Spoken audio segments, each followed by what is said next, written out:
Bueno, me dice que ya estamos comunicados seguramente con la ciudad de La Plata, con nuestro columnista Sebastián Schultz, uno de los capos que yo conozco, que sabe muchísimo, pero muchísimo del tema China. Muy buenas tardes, Seba.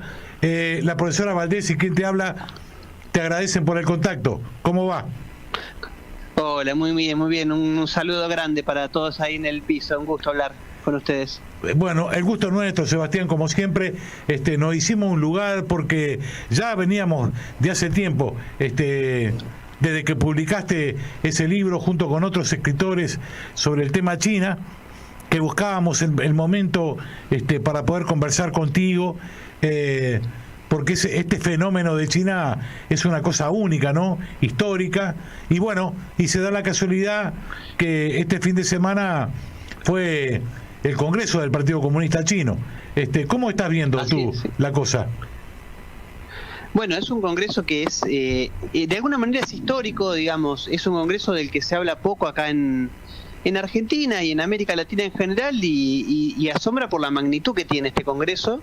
Es el congreso del partido, digamos. En China vos sabés que hay un sistema de gobierno de partido-estado, digamos, en donde claro, el Partido Comunista de China tiene una primacía en las decisiones del Estado, y el Estado es la pata administrativa de la política y el partido es la pata política, digamos. Las decisiones políticas sobre el rumbo del Estado se toman en el seno del partido, digamos, desde las cuestiones más ideológicas, las cuestiones de planificación estratégica, de perspectiva política, se toman en el partido.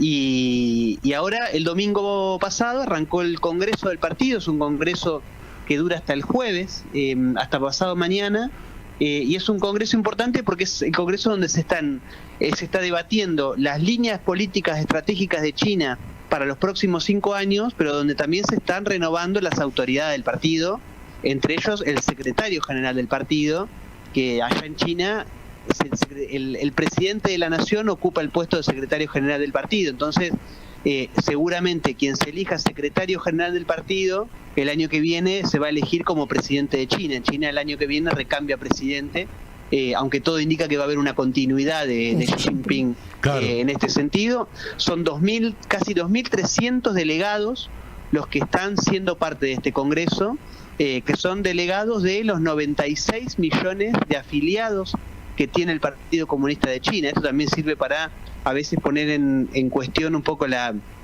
frase de sentido común que habla de la despolitización de la sociedad china.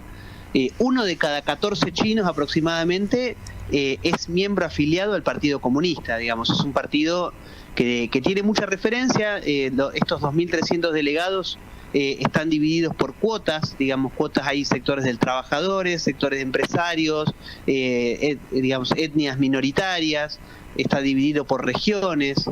Y bueno, el domingo empezó el Congreso con el discurso de Xi Jinping. Fue un discurso muy fuerte, muy potente, y ahora están las deliberaciones, y el jueves seguramente se va a elegir el secretario general y la generación de líderes que lo va a acompañar en el próximo mandato del partido.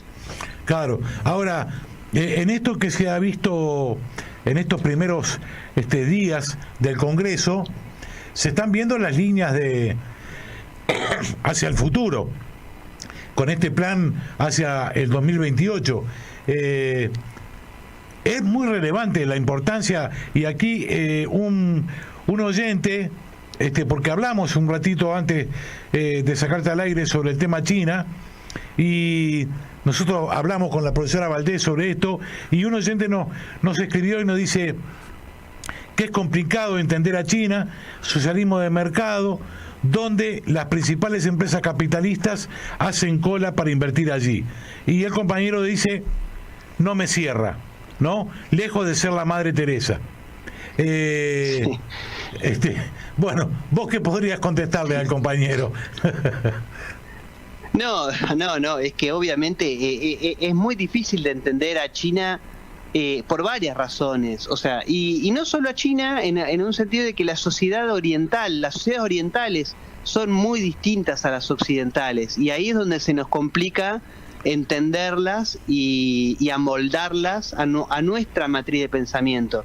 Las sociedades orientales son, en primer lugar, a ellos los ordena el colectivo, digamos. Son unas sociedades comunitarias, no son sociedades que parten del individuo como las occidentales. Entonces, el hecho de pensar la libertad, el hecho de pensar el progreso, el hecho de pensar el mérito, ya partimos de cosmovisiones distintas. Y en ese marco, o sea, digo esto por mencionar un ejemplo, el hecho de las categorías de socialismo, de capitalismo, son distintas en China y es difícil entenderlas desde nuestra matriz occidental. Digamos, China tiene un modelo económico en donde el Estado tiene una primacía central, y esto, digamos, tiene que ver con la matriz marxista del Partido Comunista, pero el Partido Comunista de China se asienta sobre tradiciones y formas de ver el mundo chinas que preexistían en el Partido Comunista, digamos, como por ejemplo el hecho de la centralidad del bienestar de la población como eje fundamental de la política de gobierno. Digamos, eso es algo que el Partido Comunista supo interpretar y es algo que está muy presente, digamos, allá. Los éxitos de la política de gobierno se miden por cuánto aumenta el bienestar de la población. Y en ese marco, digamos, a ellos no les importa que las empresas occidentales estén presentes en China ni que inviertan en China. Al contrario. De hecho, el crecimiento económico chino se dio en gran medida a la apertura económica que China vivió en los 90, digamos, a la apertura a las empresas capitalistas que fueron a invertir a China. Ahora, esa apertura a la inversión extranjera directa fue ordenada y planificada por el Estado. El Estado y el Partido Comunista tienen un control total de la política económica, digamos, desde el Estado se digita la política económica, no hay libre mercado en China, más allá o sea, hay libre mercado regulado por el Estado. Claro. La banca es pública, es estatal. Las finanzas son públicas estatales, el comercio exterior es público estatal, la tierra es propiedad del Estado, digamos. Entonces, digamos, es un sistema que se aleja del capitalismo como lo concebimos nosotros, tampoco es el socialismo de la Unión Soviética, digamos. Los chinos, digamos, para simplificar la discusión y patear la pelota para afuera, le dicen es un socialismo con características chinas. Claro, nosotros todavía no hemos podido inventar un nombre que permita sintetizar todo esto que...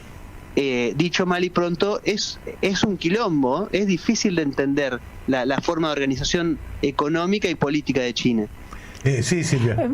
Lo que me parece que está claro es la genial articulación de China a partir de 1978, cuando vuelve a traer los capitales de la diáspora china y también otros capitales, y los somete a la lógica de su gestión.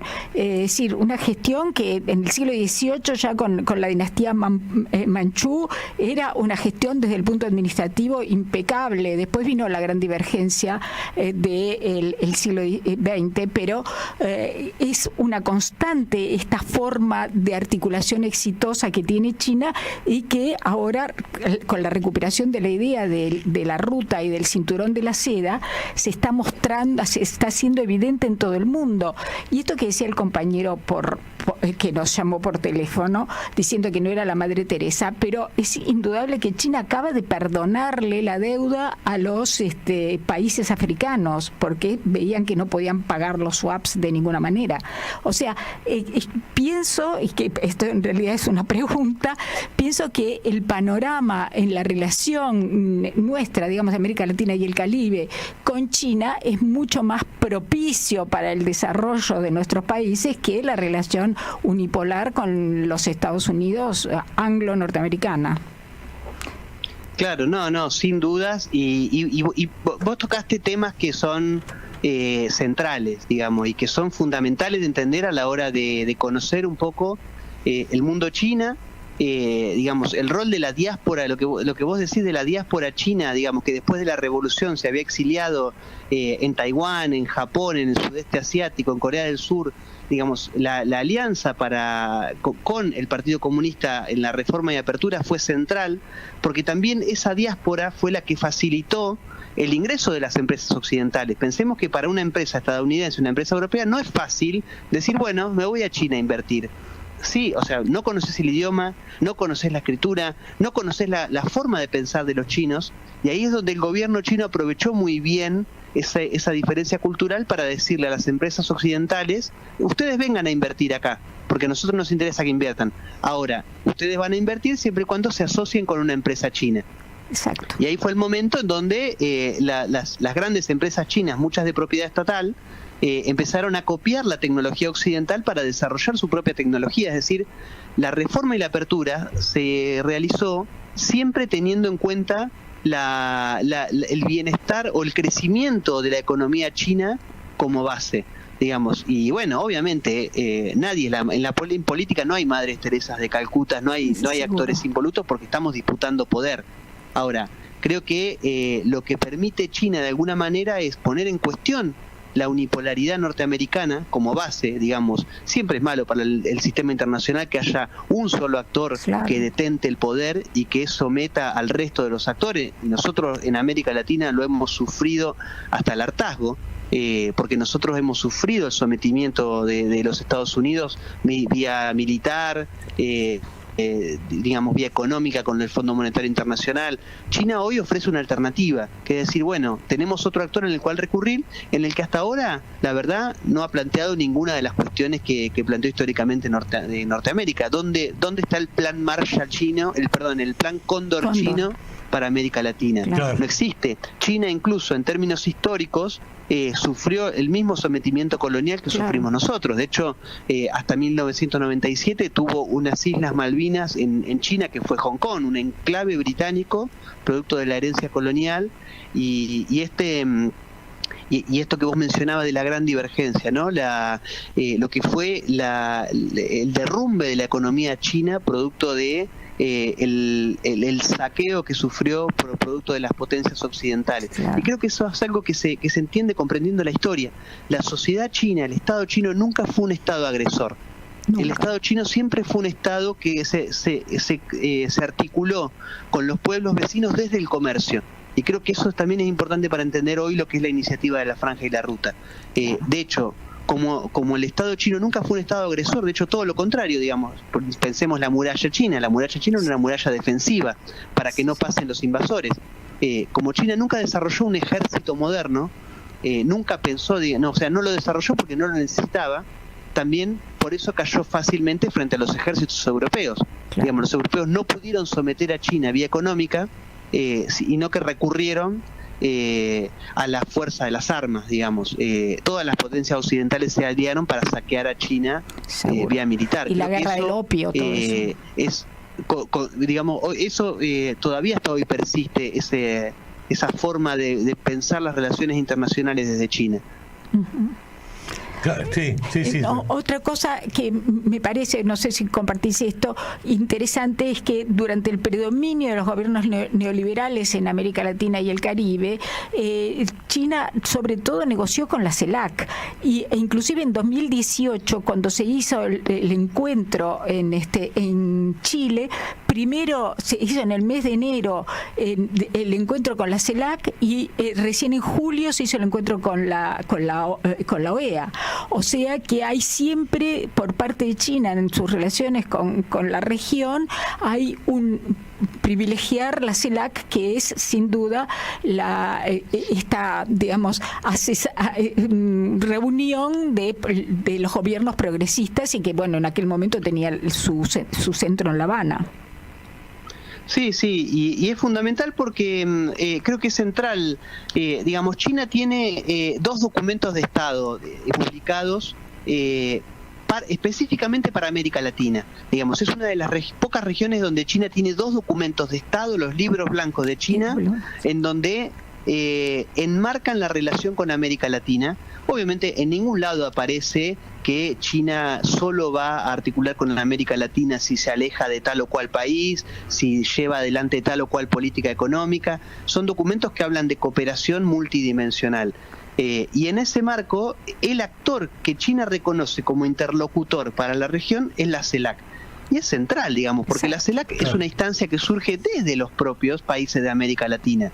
Digamos, China no reconoce a la OEA, o sea, reconoce a la OEA, reconoce a otros quizás organismos de integración regional, pero la referencia es la CELAC, digamos, y sabemos lo que eso significa en términos políticos, digamos, porque la CELAC fue una institución muy contestataria del orden unipolar, muy contestataria de los Estados Unidos, y fue una organización que desde el principio se propuso construir bases soberanas para la región.